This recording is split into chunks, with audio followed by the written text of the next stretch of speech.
प्यारे तलबा व तालिबात, अस्सलामु अलैकुम। उम्मीद है आप सब खैरियत से होंगे। हम हमारी 9वीं जमात का सबक नंबर 4 का रिवीज़न कर रहे हैं ताकि आप लोगों को ये सबक अच्छे से समझ में आए, क्योंकि इसके आगे का हिस्सा आपको 10वीं में पढ़ने मिलेगा। तो आप इसे यहाँ अच्छा पढ़ेंगे, अच्छा समझेंगे तो आने वाले क्लास में आपको काफ़ी कुछ मालूमात रहेंगी। तो इसलिए आपको ये समझाया जा रहा है। अब सबक नंबर 4 एटमी साख्त बता दिया था कि इलेक्ट्रॉन की खोज, प्रोटॉन की खोज किसने की और एटम कैसे बने हुए हैं। सभी मादे जो है वो एटम और सालमों से मिलकर तश्कील पाते हैं और डाल्टन के मुताबिक एटम किसी मादे का वो छोटा ज़र्रा है जो आज़ादाना तौर पर रह सकता है और उसे मज़ीद तोड़ा नहीं जा सकता, ये डाल्टन ने कहा था।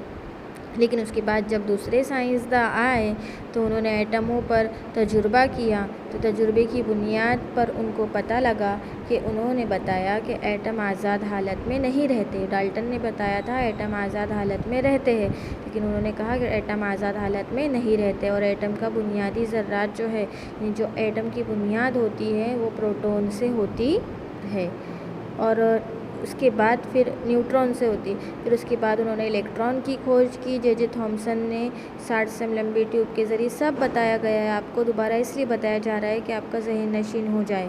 फिर उसके बाद प्रोटॉन की खोज हुई, जिसे कैनल शुआएँ कहा जाता है। तो कैनल शुआओं की खोज भी 1846 के अंदर जर्मन के साइंसदान गोल्डस्टीन ने की और ये दोनों ने अपने अपने मियार के मुताबिक मुकम्मल तौर पर इलेक्ट्रॉन और प्रोटॉन की खोज की और बताया कि इसके अंदर से तेज़ी से बरक़ीरों गुज़रती है, ये बरक़ीरों के मौसिल हैं और इसी तरीके से इलेक्ट्रॉन पे मनफी चार्ज लगते हैं और प्रोटॉन पर मस्बित चार्ज लगते हैं। उसके बाद इलेक्ट्रॉन और प्रोटॉन की तश्कील ऐसी होती है, इसके दरमियान में जो है वो न्यूक्लियस आया हुआ है और न्यूक्लियस के बाद इसकी 3 मदारें हैं। देखो, पहली मदार, उसके बाद ये दूसरी मदार और ये तीसरी, 1, 2 और ये 3, और ये तीनों मदारों में न्यूट्रॉन जो है और ये न्यूक्लियस जो है वो बिल्कुल सेंटर में रहता है। उसके बाद प्रोटॉन और इलेक्ट्रॉन उसकी मदारों में गर्दिश करते रहते हैं, घूमते रहते हैं। ये बात बताया था। दरमियान में न्यूक्लियस होता है और प्रोटॉन होता है और इसका इतना काम नहीं होता, लेकिन ये जो मदारों में घूमने वाले जो ये है इलेक्ट्रॉन है, ये प्रोटॉन है, ये अपनी क़ुव्वत और कमियत के हिसाब से आगे पीछे होते रहते हैं। फिर हम लोगों ने एटम की बनावट देखे थे कि किस तरीके से एटम बनता है। तो डाल्टन के मुताबिक एटम को तकसीम ना होने वाला ज़र्रा है। इन्हें ऐसा बताया कि उसे तकसीम नहीं किया जा सकता डाल्टन के मुताबिक, लेकिन एटम के अंदर जो बुनियादी ज़र्रात और बुनियादी इलेक्ट्रॉन और प्रोटॉन की खोज डाल्टन ने की, उसके नज़रिए को नाकाम कर दिया। यानी कि ये दूसरे साइंसदानों ने बताया कि डाल्टन का ये नज़रिया गलत है। उसके बुनियादी ज़र्रात के बारे में जानना ज़रूरी हो गया कि ये ज़र्रात एटम में कहाँ मौजूद है। इसलिए कई साइंसदानों ने अपने अपने मॉडल पेश किए, यानी अलग अलग साइंसदानों ने एटम के मॉडल पेश किए।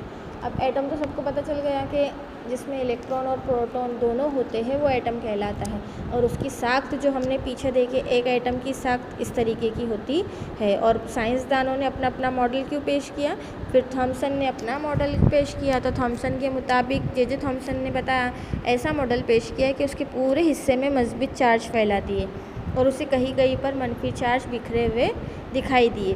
थॉमसन के मॉडल की खुसूसियात क्या थी देखेंगे। एक मस्बित चार्ज कुर्रे के मानिंद है जिसमें इलेक्ट्रॉन कहीं कहीं पर धंसे हुए थे। जैसे तरबूज की मिसाल देके समझाया था कि तरबूज का जो मुकम्मल लाल हिस्सा है उसने वो बिखेर दिए, इलेक्ट्रॉन की मस्बित चार्ज बिखेर दिए तरबूज के लाल हिस्से में, और जो काले काले बीज दिखाई देते हैं वो उसको इलेक्ट्रॉन दिखाई दिए कि इसके अंदर इलेक्ट्रॉन का चार्ज भी मौजूद होता है।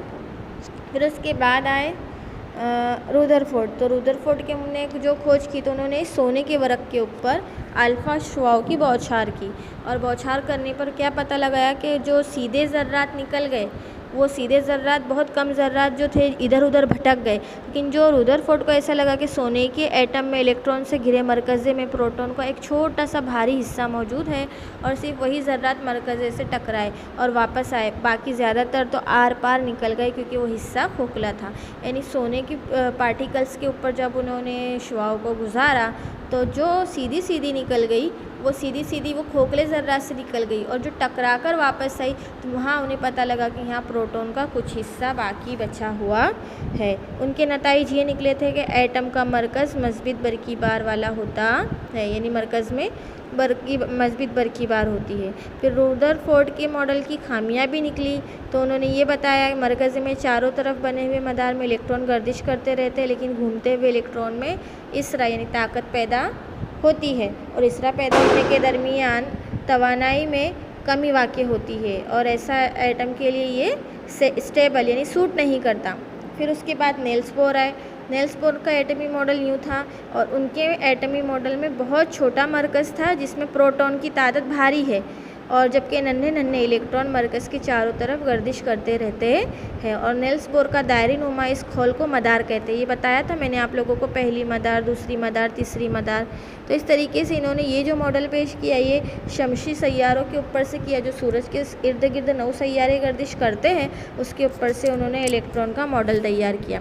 उन्होंने सबसे पहले अंदर जो सेंटर में आया था उसे न्यूक्लियस कहा, और उनकी पहले दायरे को यानी पहली मदार को के शेल कहा जिसके अंदर 1 इलेक्ट्रॉन रह सकता है, दूसरी शेल को एल कहा जिसमें 2, तीसरी शेल को उन्होंने एम कहा जिसमें 3, और चौथी शेल को उन्होंने एन कहा जिसमें 4 इलेक्ट्रॉन रह सकते हैं। और ये तमाम को उन्होंने एन से ज़ाहिर किया, एक फार्मूला बनाया जो यहाँ पर 2Na की तादाद में बताता है। और उन्होंने ये भी बता दिया कि कितने इलेक्ट्रॉन कितनी मदार में रह सकते हैं। जैसे पहला जो खोल है के शेल है तो उसके अंदर 2, दूसरे जो एल शेल है इसमें 8, तीसरा जो यहाँ पर तीसरे शेल के अंदर जो है एम शेल के अंदर यहाँ पर 18, और चौथे के अंदर एन शेल के अंदर 32 इलेक्ट्रॉन रह सकते हैं। ये नेल्स बोर का मॉडल था। थॉमसन के मॉडल की खूबियाँ खामियाँ हम देख चुके हैं। अब सवाल उठता था ये वाला कि किस तरीके से एटमी अदद, एटमी कमियत और हमजा और आइसोबार्स क्या होते हैं, ये भी इसी में आता है, तो इसके बारे में मालूमात लेंगे। तो किसी एटमी अदद की बात कर रही हूँ मैं, तो किसी एटम में मौजूद प्रोटॉन की तादाद एटमी अदद कहलाती है। यानी अगर कोई बारीक ज़र्रा है, वो बारीक ज़र्रे के अंदर जितने प्रोटॉन होंगे वो प्रोटॉन की तादाद जो है वो उसकी एटमी अदद कहलाएगा, जो इलेक्ट्रॉन की तादाद के बिल्कुल बराबर होते हैं। इलेक्ट्रॉन भी उसमें उतने ही होंगे, प्रोटॉन भी उसमें उतने ही होंगे, और वो दोनों मिलाकर एटमी अदद बनते हैं, जिसे Z अलामत से ज़ाहिर किया जाता है। फिर उसके बाद एटमी कमियत या कमियती अदद। तो एटमी कमियत जो किसी एटम के मरकज़ में जो हमने देखी है उसकी मदार है, तो वो मरकज़ के अंदर मौजूद प्रोटॉन और न्यूट्रॉन की कुल तादाद उसकी एटमी कमियत कहलाती है।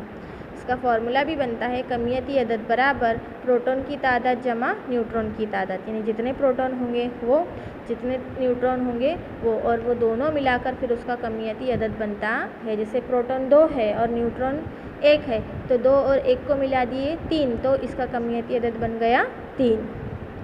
फिर इसी तरीके से हमजा, तो एक ही आंसर यानी एक एटम के अंदर ऐसे मुख्तलिफ एटम जिनकी एटमी अदद यकसा और कमियत मुख्तलिफ होती है उसको हमजा कहते हैं। इन मरकज़े में प्रोटॉन की तादाद यकसा होती है जबकि न्यूट्रॉन की तादाद गैर यकसा होती है। अब हमको पता है कि एक एटम के अंदर इलेक्ट्रॉन, प्रोटॉन और न्यूट्रॉन तीनों आए हुए हैं, और वो तीनों में अगर एक की कमियत या एक यकसा रहेगा और दूसरा गैर यकसा रहेगा तो वो जो हमजा कहलाते हैं। अगर इलेक्ट्रॉन की तादाद यकसा है और प्रोटॉन की तादाद गैर यकसा है तो ये क्या हुआ, ये इसकी गिरफ्त अलग बनेगी, तो उनकी गिरफ्त एक जैसी होती है, इसलिए उनकी कीमियावी खुसूसियात भी यकसा होंगी और उनके मरकज़े में न्यूट्रॉन की तादाद भी मुख्तलिफ होंगी। हमजा का इस्तेमाल चट्टानों की उम्र का पता लगाने, कैंसर का इलाज करने, आतिश गैर मादे तैयार करने और बिजली पैदा करने और न्यूक्लियाई तवानाई के लिए हासिल किया जाता है। यानी हम अब हर चीज़ अंसर जौहर से बनी हुई है, ये हमें पता है।